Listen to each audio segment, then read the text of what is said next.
क्या इंसान सब कुछ जान सकता है या ज्ञान की कोई सीमा होती है?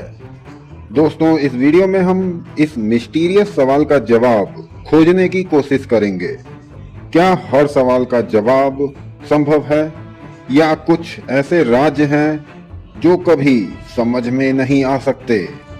हम लोगों ने हमेशा सुना है ज्ञान प्राप्त करो, ज्ञान प्राप्त करो, लेकिन ज्ञान है क्या? इस वीडियो में हम यही जानने का प्रयास करेंगे। ज्ञान यानी नॉलेज क्या है?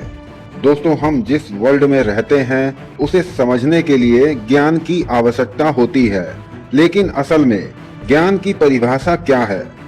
सो फ्रेंड्स, ज्ञान वह प्रक्रिया है या परिणाम है जिसके जरिए कोई व्यक्ति या समाज अनुभव, अध्ययन, अवलोकन और तर्क के आधार पर सत्य, तथ्य और जानकारी प्राप्त करता है। महान फिलोसोफर प्लेटो के अनुसार ज्ञान वह है जो सत्य, तर्क संगत और प्रमाणित हो। वही मॉडर्न साइंस की माने तो ज्ञान सतत खोज और संशोधन की प्रक्रिया है। आसान भाषा में बात करें तो ज्ञान वो पावर है जो हमें सही और गलत में फर्क करना सिखाता है। ये हमें एबिलिटी टू थिंक यानी सोचने समझने की प्रक्रिया देता है और हमें नई चीजें डिस्कवर करने के लिए हमेशा इंस्पायर करता है। क्या ज्ञान की कोई सीमा है? दोस्तों, ये बात तो सच है कि हम अपने इंद्रियों से जितना देख, सुन और महसूस कर सकते हैं वही हमारा पूरा ज्ञान है। लेकिन ज्ञान की सीमाओं को 3 भागों में बांटा जा सकता है। पहला, भौतिक सीमाएं। दूसरा, मानसिक सीमाएं। तीसरा, दार्शनिक सीमाएं। भौतिक सीमाएं, फिजिकल लिमिटेशंस। हमारी बॉडी, हमारे सेंस, ये सभी भौतिक दुनिया से जुड़े हैं। हम जो देख सकते हैं, जिसे छू सकते हैं या सुन सकते हैं, हम उसी को सच मानते हैं। पर सोचने वाली बात तो ये है, हम हर फ्रीक्वेंसी की साउंड को सुन नहीं सकते और ना ही हर तरंग की रोशनी को देख सकते हैं। ब्रह्मांड में infrared, ultraviolet, gamma ray, radio waves जैसी तरंगों को हम नहीं देख सकते हैं। देखा जाए तो वैज्ञानिक यंत्र भी हर चीज को पकड़ नहीं सकते। इसके कारण हम ब्रह्मांड के सच्चाइयों से हमेशा अनजान रह जाते हैं। लेकिन इन्हीं सीमाओं के चलते ही हमें खोज करने और आगे बढ़ने की प्रेरणा मिलती है। भौतिक सीमाएं हमको दिखा देती हैं कि हमारा शरीर, हमारी इंद्रियां और यहाँ तक कि वैज्ञानिक यंत्र भी एक दायरे में बंधे हुए हैं।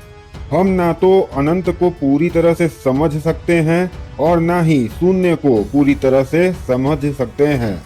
असल सच्चाई तो ये है कि हम जो कुछ भी जानते हैं या समझते हैं वह केवल उस छोटे से खिड़की से देखा गया दृश्य है जिसे हमारी कॉन्शियसनेस और साइंस ने खोला है।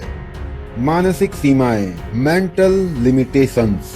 मेंटल लिमिटेशंस दोस्तों, ये अदृश्य दीवारों की तरह है जो हमारे कल्पनाओं, विचारों और समझ की उड़ान को रोकती है। हमारा दिमाग एक अद्भुत संरचना है इस यूनिवर्स की, लेकिन हमारा दिमाग वैसे ही सोचता है जैसा उसने सीखा हो या अनुभव किया हो।